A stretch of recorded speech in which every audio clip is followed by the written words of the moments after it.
Ito yung ating tubig ulan. Guys, tinan nyo. Ha, makakatipid ho kasi tayo dyan sa tubig. Yan ho, galing sa ulan. Ginawa ho namin yan ng tangke. Yan. Naiipon ho dyan yung galing sa ulan na tubig. So, ito. Yan yung tangke na ginawa namin. Na tubig ulan. Makakatulong ho yan pandilig ng halaman. Ayan. May gripo na ho yan. Tignan nyo guys ha. Oh. May tubig.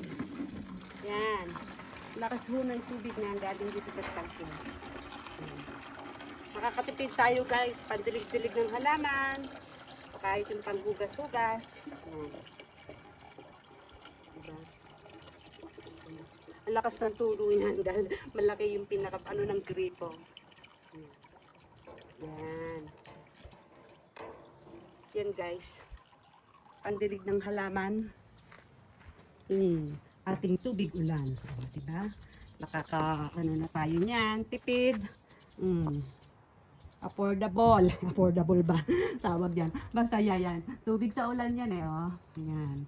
Napupuno siya dyan. Pari dalawa tangke para mas marami kaming makukuhan tubig pag tag-init. Pag hindi na ulan, pandilig ng halaman. Yan. Lagyan lang mo ng gripo. Diba? So, makaka-dilig-dilig yan ng halaman. Diba? Ang galing. Tubig ulan lang.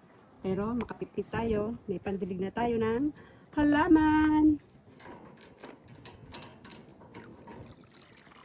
Okay.